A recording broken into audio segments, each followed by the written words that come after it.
Welcome to the Village podcast. I am your host, Nicole. My why has always been to empower women and amplify the voices of mothers. We created the Village to share stories and ideas to embody the innate wisdom of a village, but on a modern day platform. I hope this podcast inspires, educates, and informs you and brings you the joy, love, and light you deserve. Welcome to the Village. So happy to have you on our podcast today. I look up to you so much as a mother. You're just the most ethereal beauty and you exude love everywhere you go. And I'm really excited to be able to share and talk with you today. Thanks so much for having me. Oh my gosh. We started this journey, this career journey at the same time. We kind of moved to New York around the same time. We had this life in New York that's just, free-spirited and young and beautiful. And then we both kind of embarked on motherhood around the same time. You were ahead of me. Well, I had the mother blessing at your apartment in New York. It was the most beautiful, blessing. I feel like anything that you do it really taps into the innate wisdom of women, and it's something that we really try and exude with Bumpsuit. It's like tapping into the Ayurvedic culture and ways, and also in the healing, but also in, as you said, like your mother blessing. I remember you having a pendant necklace and everyone bought a trinket to add to it. It was like a birthing necklace. Yes, yeah. With you, it was like calling in the ancestors that came before us to guide you and support you and assist you. It's like this incredible fireball of female energy that's like with you on this journey. You paved the way for women in a way that doesn't really exist in society, and it's so beautiful. And that's why I really wanted to have you on this podcast. I want to talk about this stuff. Like, how did you become this way? I know that I've always been really interested in birth and motherhood. I don't know, recently during this pregnancy, because I'm having a girl and I have an older boy, I've been very interested in my maternal lineage, and I think a lot of it we carry with us, if we can tune in deeper to the maternal lineage, our ancestors, our grandmothers. My grandmother was a midwife, my dad's mum, and then there's all these other women behind her who like made cakes and wrote poetry, and just kind of it's all woven in there. We're kind of this beautiful accumulation of these people, these strong, amazing women who came before us. And so their intelligence and what they gave to their lives is still available to us. We carry it in our blood and in our DNA, so. On a cellular level, it exists inside of you.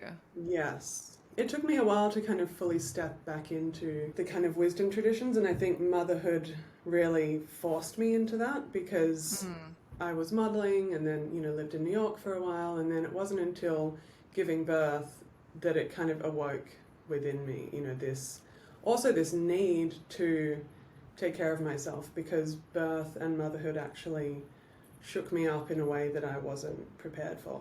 In what way is that? I was quite young when I had my son Jules, so I was 27, I think. And I think there's a common kind of narrative about getting pregnant, giving birth, going back to what you were doing before, kind of being who you were before. And what we're not told is that birth and motherhood is this deeply spiritual, deeply transformative experience on so many levels. There's the obvious physical level of our bodies changing, but then also there's this, I've been reading a book recently that refers to it as this kind of breakage, like there's this cleaving, of one becoming two, and having this heart of yours, this expression of your soul, outside of you with your child. And so I wasn't aware that I would feel so rearranged after I had my son. And, I'd been quite a prolific writer when I lived in New York and before I had him. And then I found like how I can't get back to that place and that linear, rational, kind of narrative led work that I was doing, which was, writing, which is it can be a very dreamy, creative, obviously, experience. But I didn't realize that being connected to a small child who's literally just kind of part of your aura and part of your life force, but now they're outside of you. I didn't realize how long that would take to kind of find my footing again. And I never returned to the person that I was before, but I grew in ways that I really needed to grow into. And my son, as so many people say, like our children are our teachers, and he really stimulated that part of me that needed to kind of go into the depths and retrieve something of myself and kind of emerge more strong, more triumphant, more resilient than I was before. So it was such a gift, but also such an intense and unexpected and just kind of mystical journey, You can't really predict, but it's like a rearranging, and if you allow it, you can be rearranged into just, a more authentic version of yourself, of ourselves. Yeah. I feel like there was a word that really stood out to me because I know when we were going through this, the pregnancy stage, right? It is so unexpected. Yes. I've always had this philosophy that this ancient wisdom that we probably would have received if we were living in communities. Yes. And all the women were raising the children, doing it in a community environment, Mm-hmm. everything would be shared because Yes. you wouldn't have been able to hide, behind a mask, or if you were experiencing something, it wouldn't be isolated to the confines of your home. Motherhood now, pregnancy even, is so isolating because basically we just have what society are putting out and marketing to us and not really understanding the depths of it. So everything is so unexpected, right? Yes. Even like miscarriage, which I've experienced multiple times. Yeah. I had one before I had my son, Jules, and I remember talking to women about it and being really open about it, and women were like, women don't talk about this. Like, almost like, what? Why are you talking? Not why are you talking about this, but it was like, you're so honest and frank about it and so open. And I was like, I have to talk about it. I mean, I'm a storyteller, I'm a writer, and I think as you were alluding to, like, we used to tell each other our own stories, and we used to be in this place of sharing our journeys and supporting each other and saying, me too. And that has, happened more lately. Yeah, the more that we can expose the kind of unpredictable and Yes. yeah, parts of motherhood that often get swept under the carpet, the less alone we can feel, which is the ultimate gift to other women, is to feel less alone. And normalizing experiences. Yes. But that miscarriage actually taught me a lot, because I went into my mother-in-law insisted we go to the hospital, and once I got to the hospital, my dad's a doctor, my mom's a nurse, and I remember my mind saying, okay, they're going to figure it out, everything's going to be fine, and they're going to take care of me, it's all going to be worked out. But my body stopped bleeding, everything stopped happening. We stayed overnight, nothing happened. They saw a heartbeat, and they were like, What? Yeah, there was still a heartbeat, and they were like, we don't know what's going to happen, we have no idea. I'm like, what do you mean? You should know, like, you're the medical professionals, and they're like, we have no idea. So we went back home the next day, and as soon as I was back home in an environment where I felt safe, surrounded by loved ones, my body started doing what it needed to do and shedding the material it needed to shed. And so that's when I was like, I need to have a home birth with my next pregnancy, because my mind was telling me one thing, like, you're safe, you're okay, but my body was doing something completely different. Yeah. Wow. So that set the stage for my home birth of my son. It's so interesting that you talk about that because your body was speaking to you. It's like Yes, that wisdom, that inner wisdom of what you need. exactly. We're not taught to really listen to your body, is not really respected as much as it should be. Yes. We do have this innate wisdom that we need to listen to more. So you did. And I do remember you telling me about that experience. And I remember it making it okay for me because when I suffered my first miscarriage, I thought that I'd done something wrong. Mm. And I was really like sad and Mm. I didn't think I could go on. I was Mm. like a mess because I'd never really spoken about it with anyone. Like our moms didn't really talk about it. Yes. I mean, as you said, it's like, why are you talking about this? This is something you should keep private.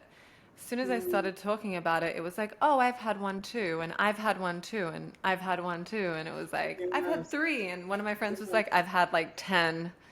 And I'm Yeah. like, what? And sharing information like this through podcasts and through social media, and that's such a beautiful way of telling our stories and normalizing a whole vast range of experience. I mean, the unexpected piece. It's even with my birth with my son. I just kept thinking, it's going to be not what you think it's going to be. It's going to be unexpected. Your mind can't control or predict what it's going to be. So just surrender to the unpredictable, to the uncertainty. Just let it be what it's going to be.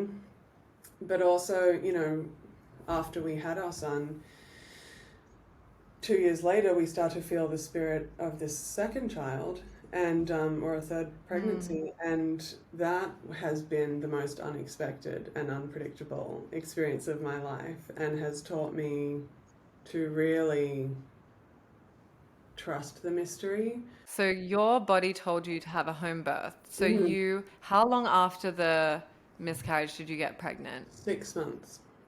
Yeah. 6 months. And then you decided, you knew already you were having a home birth. Yeah. How was that for you, the home birth? It was amazing. Yeah. It I'm so glad to hear that. yeah, it was Because it's great. not always the case. Yeah. Yeah, no, I had such wonderful midwives. My son was 2 weeks past his due date, so I went to like 41 and 5 or 41 and 6 or something. And my midwife called me and she's like, do you want to try castor oil? Because if you are still pregnant on Monday, you'll have to go to the hospital, and if you don't have enough amniotic fluid, the chances are that they'll want to induce you like on the spot. And I was like, yeah, I don't want that. So she was like, let's try castor oil. And it was like the one thing that I hadn't researched. Like I was very into researching everything, obviously. Had you tried everything else? Acupuncture, sex, spicy food, walking, like so much walking. And yeah, she was like, castor oil, let's try it. So I was like, oh God, okay. Castor oil, she said, take a quarter of a cup in the morning when you wake And drink it Yes. And she said, by don't. itself?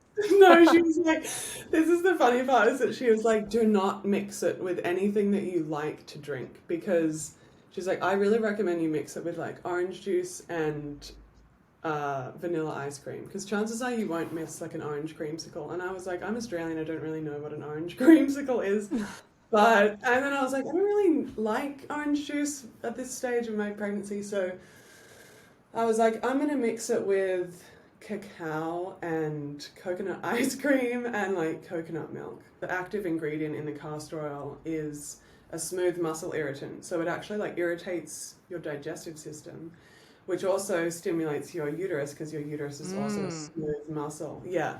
Anyway, then I drank the second lot at 2, and then I just went to bed and was just like, I'm so done with this, and still pregnant, and my husband comes in after having gone to the grocery store, and he's like, there's gonna be a baby soon. And I was like, how on earth is this gonna happen? And as I said that, my water broke, and it was like this water balloon popping, and I was like, oh my God, I think my water just broke. And I like ran to the bathroom, And the funny thing is, my son now, we tell this story, and he's like, yeah, I decided that, like, okay, mum needs, he's like, I just popped it with my little finger on, my, like, baby nails. And he's like, Oh yeah, my gosh, he says I heard that? you. Of Yeah, he's course. like, I heard you, He's He a Taurus. Like, I feel like he definitely was just like, he I'm is also a cozy. magical, just to let you guys know that are listening out there, this is literally the most magical family I've ever met in my life.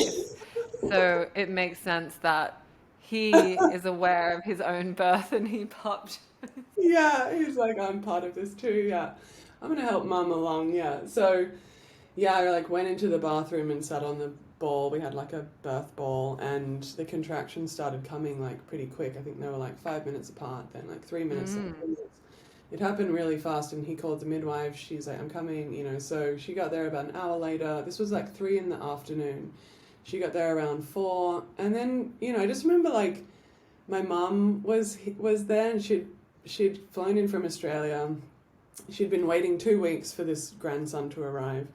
He was 2 weeks late, and she was just in the house every day cooking. And so she'd like made a whole roast chicken that evening, which I have no recollection of. She like baked cookies. I remember sitting on the ball, eating this like freshly baked cookie that she'd just handed me.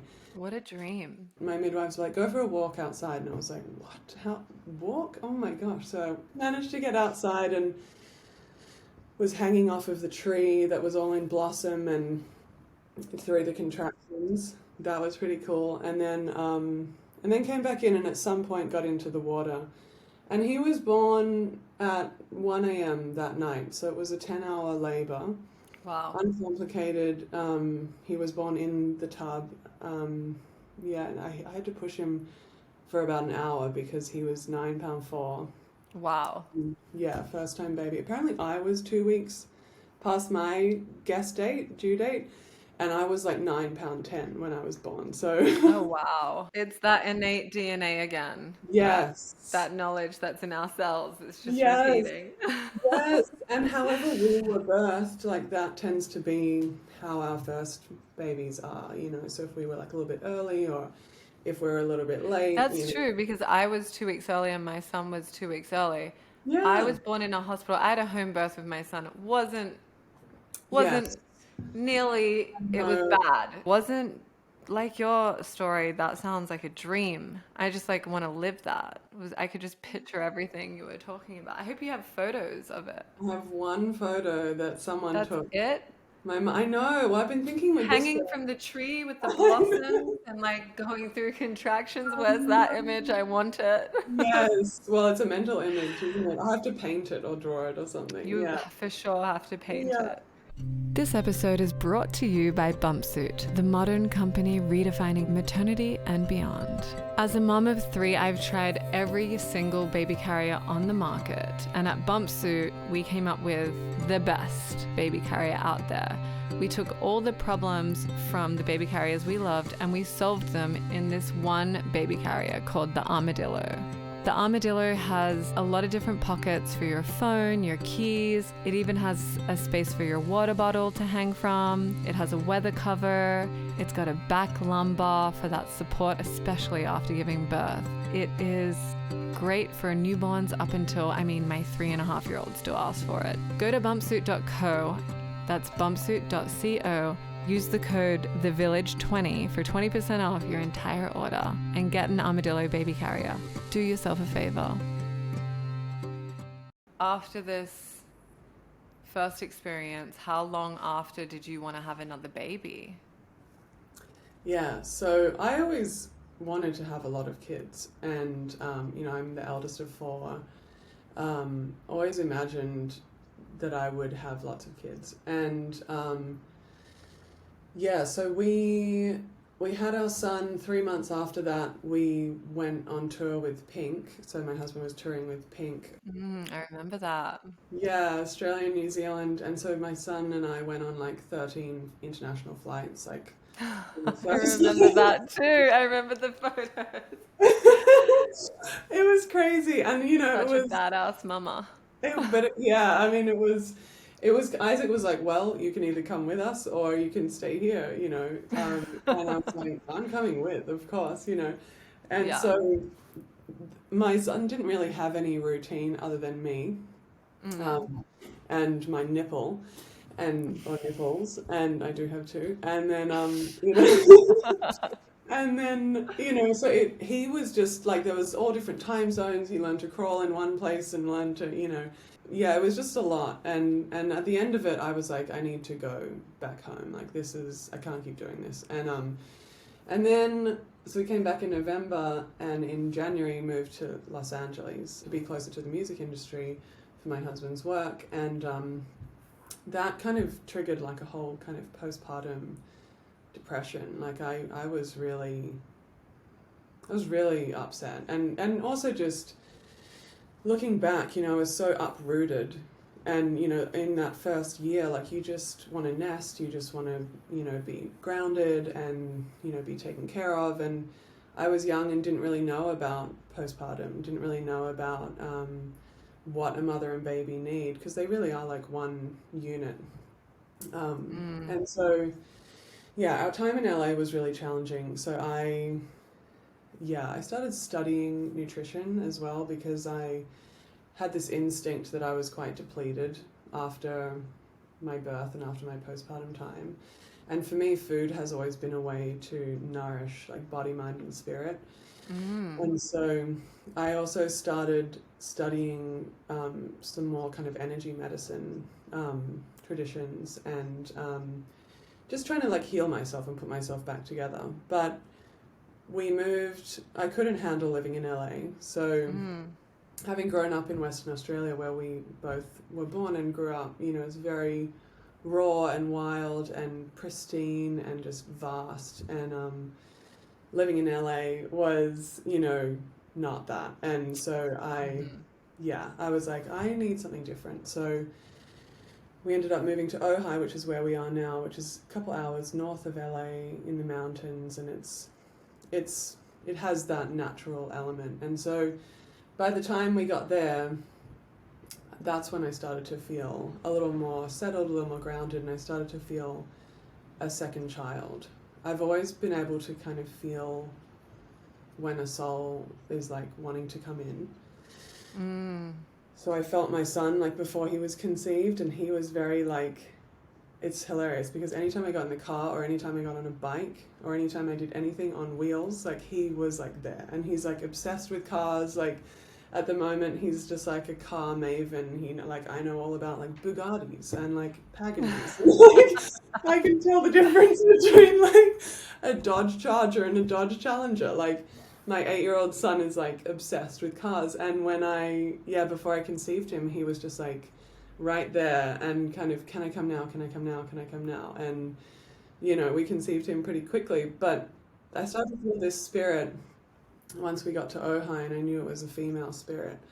And it was a 6-year process of bringing her here. And I'm still not done. Obviously the birth is yet to happen, but just to let you guys know, she is literally due in 2 days. Yeah. By the time this podcast comes out, Yes. you will have a daughter in this world. It's wild. What was the process in those 6 years for you?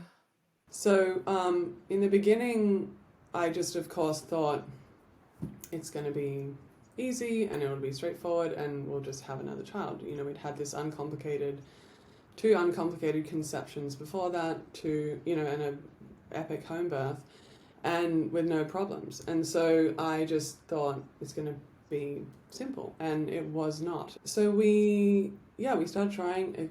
6 months went by, a year went by, 2 years went by, and I remember my mother-in-law being like, it's fine, like it's going to happen, just trust, And I was very trusting, and I did think, it's going to happen. But then after a year or two, I was like, this is not right, I was very resistant to the idea of getting checked out, the idea that there was anything wrong with me. It was kind of like my greatest fear was that I couldn't have any more children.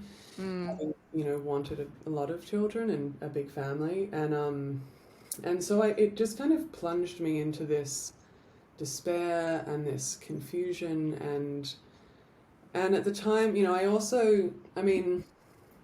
tried all the things. I remember going to get my blood work done and the doctor handing me a pamphlet for IVF and thinking, there has to be another way. Like, it can't just, is that just it, you know?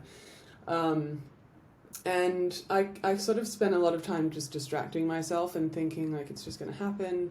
So I launched my business, my postpartum food delivery business. Milk and Seed. Milk and Seed. And I found solace in cooking and in being around other mothers and holding space for other women. I held a lot of circles where women with their new babies would come. And I did this for 4 years. I only just closed the business a year and a bit ago. Yeah. But during that time, it also became more and more challenging for me to run this business and also hold this dream and this desire of having more children of my own and it not happening. Because my business was built around people having babies. So anytime I was working, it meant there was another new baby in the world, and it meant that I was still where I was, you know. Yeah. So we did start to do more tests. A friend recommended the HSG test, the hysterosalpingogram, which is a dye test. And they put like an iodine solution through a catheter into your cervix and flush out your fallopian tubes and your womb and sort of see if anything is blocked. And after that test, we learned that, at least according to that test, both of my tubes were blocked. And so I was like, wow, okay, now I have something to work on. Now I know what it is. So for like 6 months, I did all these natural things. Castor oil came back, castor oil pack, herbs, like all kinds of different things. Yeah, to try and open them, yoni steaming, vaginal steaming. And none of that ultimately worked. And after, well, I gave it like 3, maybe 4, 5 months. And then I heard of this thing. I started looking into having surgery, but it was actually one of my clients' husbands was a gynecologist and was like, you know, I can help you, but it's going to create more scar tissue, and it might only work for like 6 months to give you a window, and it's going to cost about $6,000 or $7,000 out of pocket. And I was like, okay, don't love the idea of like more scar tissue. But then his wife, who was more of like a herbalist and like more in the wisdom traditions, he was very medical. She was the kind of opposite. She was like, there's this thing called clear passages, which is like a deep abdominal massage, similar to Mayan massage, abdominal massage, but more kind of like sports therapy in a way. Like, and it's 4 hours a day of deep massage where they basically break up for 5 days in a row. They break up. And it's only, is it just focused on the abdomen? They actually do your whole body. They treat your whole body. 4 hours. 2 hours in the morning, 2 hours in the afternoon, 5 days in a row. I booked an Airbnb in LA. They have practitioners all around the world, actually, and all around the country. And it has to be like a specific clear passages practitioner. And but people, it originally was for like bowel obstructions and like other digestive issues. And then they realized that, it's actually helping people who have fertility issues to unblock their fallopian tubes and things like that. Interesting. And clears scar tissue away. So and that was like the same, it was like $6,000 or $7,000, and I was like, okay, well, we may as well do this before we try IVF. Definitely an investment, but it was worth a shot to me before we went into the even more, you know, step up that IVF is. So so we did that in February of 2020, and I was due to do another HSG, another dye test in like May of 2020, and because of the COVID pandemic, had to wait a little while to get that done. But we did the dye test again, and the same technicians were there, and they were like, both of your tubes are open. And they were like, this is amazing. Like, the technician was like, I remember you from last year. And wow, like, this is incredible. Yeah. And I was like, tell everybody about clear passages. We just thought, okay, great, my fallopian tubes are open, everything is going to be fine. And it was another 10 months, 12 months of, again, still nothing. And so we were like, okay. And by this time I was 35. So I thought, you know, let's go to IVF. Let's, you know, take it to the next step, because things are still not happening. And meanwhile, I'm still cooking for women. I'm still like growing my business. I had assistants, I had chefs, I had, you know, kept growing it bigger and bigger and bigger. And it was getting more and more triggering as well to do this work. And did our first round of IVF thinking, oh, it's going to be great. It's going to be fine. I'm 35. It's going to be a shoo-in, as they say. And we did that round in January of 2021 and had a bunch of eggs retrieved. I think it was like 12, and they sent several off for testing, and none of them came. One of them came back partially normal. It was called a mosaic embryo.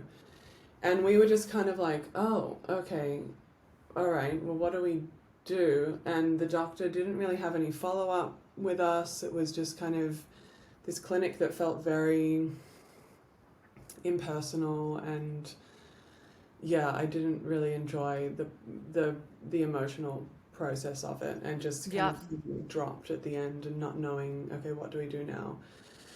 And so it was after that I decided to really take it up a notch in terms of my diet, but also my mind, like my brain stuff, because I'd heard about this. I was following along a little bit with Lacey Phillips' work, To Be Magnetic, and it's all about neural reprogramming and manifestation. And so, yeah. And a lot of it's about rewiring old beliefs and healing old traumas and that kind of thing. So I'd heard her fertility journey, where she'd done IVF after 5 years of trying, and done this diet called the Bean Protocol. And someone had sent me her fertility journey, and I was like, okay, she's an expander for me. This is one of their terms. Ooh, I love that. An expander. Gives you a sense of like, oh, I could do that too. You know, I could be like that. It shows your subconscious that what you want is possible because someone else is doing it too. So I was like, okay, I'm going to do this Bean Protocol. I gave up all sugar, fruit, any sugar, like not even like stevia, nothing sweeter than a carrot. Honey? Okay? What about honey? No honey, nothing. No sweeter. honey? Wow. No dairy, and so no like cheese, cream, all of that was gone. Also no scented products. So this was like a really crazy thing, because candles, your essential oils, like your face products, like all kinds of stuff. I was always. What about like cleaner, like house cleaning stuff? No, has to be unscented. So the idea with the Bean Protocol was that you're basically, the beans have like a soluble fiber, which helps your body to detox. So it helps your body to take out the trash. So basically your liver produces bile, which is where it stores all of the toxins that accumulate over time. And if you're not like taking out the trash, the body recycles like 95% of our bile. And if it has toxins and also excess hormones in it, then it can tip your hormonal balance off. So, and not just hormones like our sex hormones like progesterone and estrogen, but adrenaline, cortisol, other things that that can just like lead to imbalances. So scents and like other like sweetener can like trigger a hormonal response in our body. So eliminating all scented products and makes sense. Yeah, it's so like chocolate. When you eat chocolate, it releases endorphins, doesn't it? It's like a hormonal response. So it's like when you give a kid sugar and it's like, yes. Coffee. It's like no coffee, no tea, no caffeine. No caffeine, no herbal tea, and no chocolate. That was really difficult actually, to give up chocolate. But I did this for 14 months and was just determined to prepare my body for the next round of IVF. So we planned. So what are you eating exactly? Because I know you're super creative with food. And it's probably going to help a lot of people to know what you actually made from that Yes. diet. What on earth was I eating? Yeah, what is left to eat? So it was a lot of so the bulk of the kind of the important part of the diet is to have beans with every meal. And beans are like the you can have like the same soluble fiber in like psyllium husks, for example, but Mm, that's like a pill form and it's a powder and but the yeah. beans also have like other things in them like protein and other vitamins and minerals. So you're getting like far more nutrients from your black beans or cannellini beans, and then there's such a kind of stigma about beans. But if you look at like cultures that have a lot of like lentils and beans and legumes in their diet, they're actually like very fertile countries. So Ooh, yeah. Look at yeah, Mexico. South America, exactly, Beans Central and America. family orientated and beautiful, like, oh, Yes, heaven. the refried beans, all of that. And then also India, the lentils and the Mm-hmm. dal, So anyway, so also protein. So yeah, lean protein was also part of it and a lot of vegetables. So that was kind of the majority. And then for a treat, and also you have to have like nuts and nut butters as like a way to So you're get the, having like like a good meal would be like an amazing rice bowl. So rice, yeah, beans, vegetables, maybe a tahini yeah, dressing on top, some pickled vegetables with no yeah, sugar, yeah. and some lean meat like fish. Okay. Fresh chicken, yeah. It actually felt amazing on it. So when you're doing there's like a detox part where you can't mix fats with the beans because your bile is made of fat, and so the beans are basically binding with the fat in your bile and taking it out through your digestive system. So you can't mix the fats with the beans in the beginning when you're detoxing all of the excess hormones and the toxins from your body. So fats would be avocado, salmon, Yeah. Well, olive you can have oil, salmon. Salmon is fine. Eggs are nuts. fine. No nuts with the beans. So there's a woman named Unique Hammond who is a bean protocol coach based in LA, and there's a bunch of Mm. great podcasts about the bean protocol. Lacey from TBM shares about them from To Be Magnetic. Do people usually just use this protocol to help with fertility, or does it help with a lot of other things as well? With a lot of other things, yes.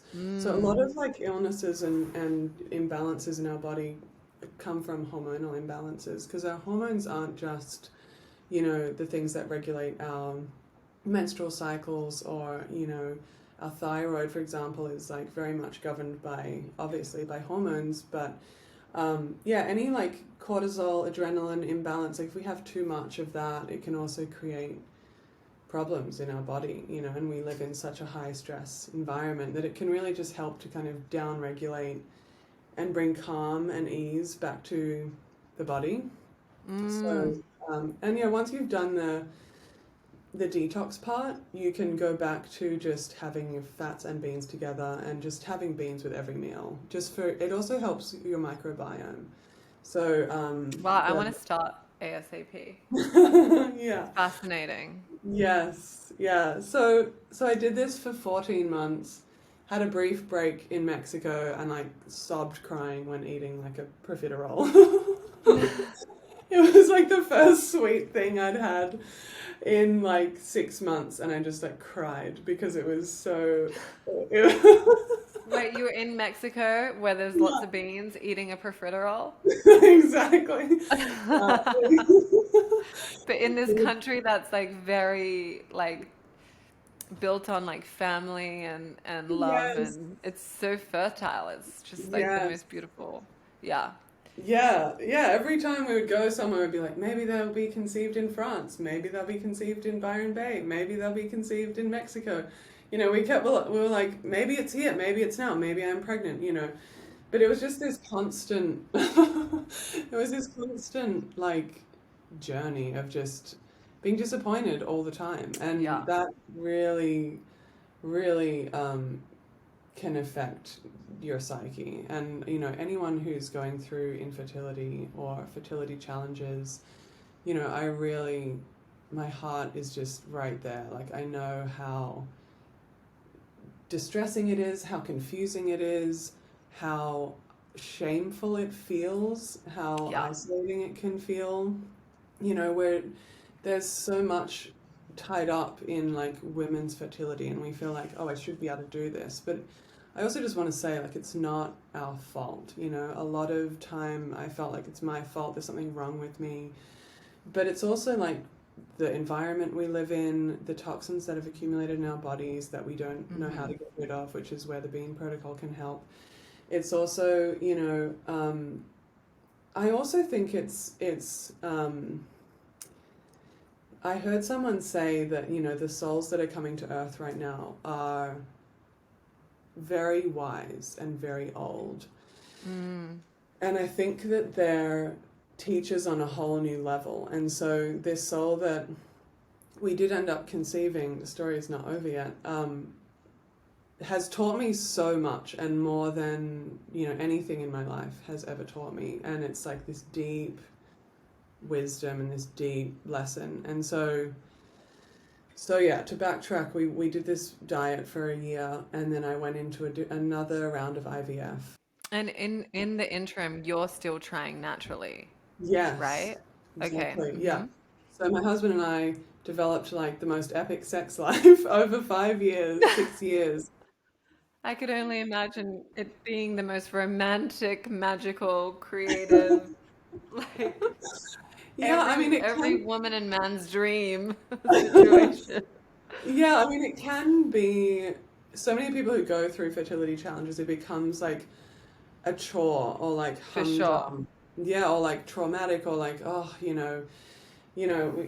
have to do this. But Isaac and I just kind of treated it like, okay, how can we get creative, and how can we make this fun, and like how can we just Yeah. like be in the moment and just enjoy Did you each do the other. sex thing at the Esalen Institute on the No, cliffs? but my husband teaches there now. I might need to look into that.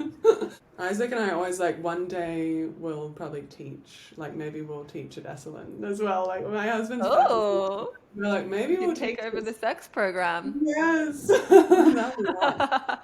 That'll be great. Yeah, no, it really, it can like really wear you down, but we found a way to find like to deepen our own connection to each other, and to just kind of get creative and kind of explore. And so also at this time I was also doing a lot of mental cobweb clearing, like really trying to like clear my mind, heal old stuff. I had a lot of like mother-daughter stuff that was unresolved with my own mother. I had sister stuff that, you know, but it really went down to like the mother-daughter relationship that I hadn't addressed. I hadn't healed some things there. And so I ended up, actually I was writing a book. This is when I started writing poetry as a way to cope and as a way to deal with the distraught feelings that I was feeling, and trying to reach for this, you know, higher wisdom. And I ended up writing like over 100 poems in the last like 2-3 years to try and like find just that voice of wisdom that was within me, to kind of get me through. And I wrote a book too. I sat down every day and wrote this memoir, just kind of trying to understand basically why I wasn't liking myself. So I called it the revolutionary act of liking myself. And so, yeah, sit down every day and write and try and understand, try and unpack, where did this come from? Like, why do How I not? brave of you. I just want to say, for you diving into this so deeply and not like victimizing, like the power of curiosity and turning that like mirror on yourself. And all of us have trauma because of, you know, relationships with our family members that we thought this is the way it's meant to be. But as we are more aware and conscious and like learning more, we know that we're actually, most of us are walking around with a lot of pain that we really have to like look and heal before we can move forward. So like Absolutely. I love that you're sharing this. Yeah. Well, one of the poems that I really loved that I wrote was, it was just these 3 words. It was enthusiasm, courage, curiosity. If we can maintain these magics, we will be impenetrably blessed. So I knew that I had to keep my enthusiasm, I had to keep my courage, and I had to keep my curiosity, like you said, and just keep digging, and it felt like writing is my mode of understanding myself and trying to unpack my thoughts. So I just went to that, and it gave me something to think about, something to work on, a project to put my energy into, pour my heart into. And it felt like I was going up into like a dusty attic and like turning over things and being like, why is this here? This doesn't even belong to me. This is my grandmother's, or this doesn't bring me joy. Why do I have this thought? Why do I have this belief about myself? And it took some time, and eventually, I had a novel of just kind of the story of my journey towards liking myself. And I kept, I was thinking about like having atheists who were my parents were atheists, and I was like, maybe that's it. Like, Christians look like so happy. They believe God loves them, Jesus loves them, and therefore they are lovable. And I was like, if my parents were atheists, did I miss out on this? Like, this piece of like, I'm loved regardless of my earthly achievements. And I really realized that I felt like I had been checking boxes most of my life. Like, okay, oldest daughter, like, get good grades, go to university, like, graduate with great marks, like, do the right thing, sit up straight, keep my knees together, like, all of that kind of thing. Stay a virgin until 18, or, like, never do drugs. Like, all of this stuff was like, good girl, eldest daughter, check, check, check. Mm-hmm. Have a child, and then have a second child, like, within 2 years. This is what we do, and I couldn't check the box. It was like the ink was running out of my pen, and I was just like, I can't check this box. And I realized I was really trying to prove something to myself, to people in my life, to this kind of unformed, unknowable like entity that I felt like I had to prove myself to.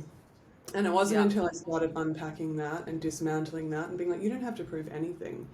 You can just be yourself, and you actually don't need anything else to be worthy, and to be worthy of being here, to be who you are. And so writing that book was very, very healing for me. And then I found a new IVF doctor who had the highest success rate in the country, and I thought, okay, I'm going to work with him, give it a shot. And so went in, he was very much about mindfulness, was really like, you need a strong support system. It's hard, like IVF is hard. So have support, have people around you, have a therapist or two, And he was really calm and really lovely, and originally from India, and I really loved his approach, which was just felt really heart-centered and mindfulness-based. And so we went into that session, that round of IVF, thinking again, it's gonna be great. And we'd done this long diet process, I'd done all this work on myself, and again, we had a bunch of eggs retrieved. I think 3 or 4 were sent off for testing. None came back normal. Yeah, it was just devastating. It was like, okay, but I remember actually, it was disappointing. It wasn't devastating at this time, because I realized at this time I was like, okay, if this is what the universe is showing me, if this is what is happening, like, I had to face it. I had to face the facts and be like, okay, maybe this is not my path. Maybe I've been in this labyrinth for 6 years. I felt like I was going through a maze, this labyrinth, trying to find my way out, not like realizing I'm already halfway through, I can't turn back, I just gotta keep going. I feel like I'd finally come to this central door, and it was this central doorway, and I just was like, I'm banging against this door, and like, I just sort of saw myself, and I was like, you're exhausted, like, you've been trying so hard, maybe just let go, like, maybe let's walk away, maybe let's find a different avenue, a different road to take. And I'd already been looking at donor agencies, so egg donors. Yeah. And I'd already started finding some potential egg donors that I liked the look of, and during the egg retrieval and before we had found out the outcome, I was like preparing myself for that. And So I was like, we'll give it 6 months. Because we were like, we can't spend another $25,000 on something that's not going to work. Like, it's almost $100,000 now, It was like a huge investment, and we took so long to pay off these IVF, rounds. It's definitely like a financial burden and also a privilege, I want to say, that I was able to do this and to afford To do this. it, for sure. Yeah. So expensive. I didn't know it was that much. Wow. Yeah, 25,000 each time. And so, so I was like, okay, here it is. Like, here is this fork in the road. And I was like, you know what, maybe I'm meant to just be writing books and taking my beautiful one son to like Marrakesh and like Goa and like taking him all around the world and like traveling with him and just spoiling him and, being myself. And maybe I don't need to have another child. And then, so I'd kind of created that as a potential road for myself, which felt very inspiring and very exciting, even though I'd been on this long journey. And then I also was like, and if after 6 months I still feel the spirit of this child who I've felt with me for 6 months, for 6 years, if after 6 months we still feel like she really wants to come in, then we'll go with a donor. We'll go and have like the donor egg journey. And because I already have a relationship with this child on like a spiritual dimension, it doesn't really matter. Yeah, right. I was like, it doesn't matter how her body gets here. It's just a vessel. It's just her body. Like, if she can be made by 3 people, where her egg is made by one person, my husband's sperm is part of that embryo, and then she's grown inside of me. Like, this is so special that she gets to have 3 people who made her. And like, what an angel this donor is. And I just reframed it, I really was like, I'm not giving up. I know that I can be a mother again to another child if I want to, and there's so many other avenues, but I'm going to give in. I was like, you know what, I'm going to stop banging on this door and exhausting myself in the center of this labyrinth, just this huge stone door that I just felt like I was just banging and banging and banging. I was like, I'm going to go down these other 2 roads. I'm going to go like, either I'm going to just have my one amazing child and create an incredible, beautiful life for myself, or I'm going to have this other magical adventure. There's so many adventures to have. And the amazing thing that happened is that our doctor was like, we'd emailed saying, okay, we want to talk to you about donor egg. And he does a lot of like surrogacy and donor conceived cycles for same-sex couples. And he was like, no, I don't think we need to do a donor. We got on FaceTime. He was like, I don't think we need to use a donor egg. I think we can use your eggs. And he goes, I want to do this new protocol called DuoStim, which is where they do 2 rounds of medication, so 2 rounds of shots, and 2 egg retrievals in 1 month. And he said it often creates better quality eggs and higher yield of eggs, so more eggs. And he's like, and it costs the same, you pay a little bit extra for the extra medication, but he said, if it doesn't work, I will pay for it. What?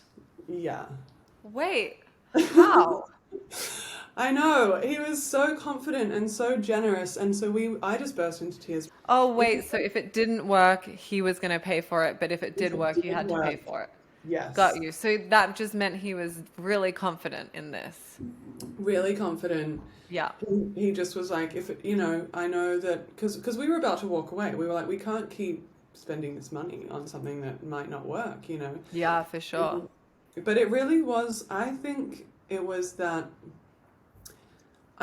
fact that like I let it go. And everyone had always said over the years, oh my God, it always annoyed me so much, just let it go, just let go, and then it'll happen. Yeah. Just go on vacation and then it'll happen. Or like, just, and I'm like, you can't really tell someone who's going through these years of fertility issues to just let something go. When you really want to be a mother, you really want to have another child. Because for me, it was secondary infertility. So this can happen like with your 3rd child or your 4th child, and you can't tell someone to like not want what they want, and sure. So I never gave up on what I wanted, but I gave in. to the way that things were going, and I was like, okay, well, I'll go this other road. And then the big stone door that I'd been banging on just opened, you know, and it was like, here's this other way that you didn't think about, and the doctor saying, I'll pay for it if it doesn't work. So then I had nothing to lose, and the feeling of like having no anxiety about, you know, I'd given up on the bean protocol at this point. I was like, oh, we're gonna do a donor, like I can drink my matcha again and like have a croissant. Oh my gosh. The bean protocol took away the matcha? Yes, no caffeine. No. Yes. Ah. Yeah, so I was just like enjoying myself the last 2 weeks before the egg retrieval, like, because we had 2 egg retrievals. This is April of last year. And Yeah. I was like just enjoying myself, you know, and I was like, I'm just going to enjoy. But I didn't have any like anxiety going into this now third and fourth round of IVF. And so I was just like, you know what? And also the nurses knew me at the IVF clinic, and there was this one nurse who was at every single one of my egg retrievals, even on her birthday. Egg retrievals are usually like 6 a.m. in the morning. And Mm-hmm. she was like, it's my birthday. When I heard it was you coming in, I had to be here. And Wow. she was always just like so positive and so enthusiastic and like, you're gonna have a baby, and you know, and she was just like, her energy, yeah, was like so comforting, and she was always there to like give me water or tea or whatever afterwards, and she just took such good care. She's a guardian angel. She was, yeah. Her name was Lovely. Yeah, and she gave me such confidence and courage and faith. Yeah. Yeah, and anyway, so we did the first round in April of last year, and of the, I think it was 15 eggs retrieved, they sent off 3 for testing, and 2 came back normal. And this was the first time in 3 rounds that we were just, I was like, over the moon, like finally. And we hadn't even transferred an embryo yet, but I knew that somehow it was about the embryos. It was about the fertilization, not my womb, you know, because somehow I knew that if we had embryos, we really had a shot. And I was just so excited to just get to the next stage, you know. I was like, oh, finally, we've reached the Yeah. next level, you know, we have a shot. And I was just over the moon, and it was a boy and a girl. And so we were just like, oh my God, this is so exciting. And then 2 weeks later, we did another egg retrieval. So like after you do one egg retrieval, you go straight back into the shots like 3 days later.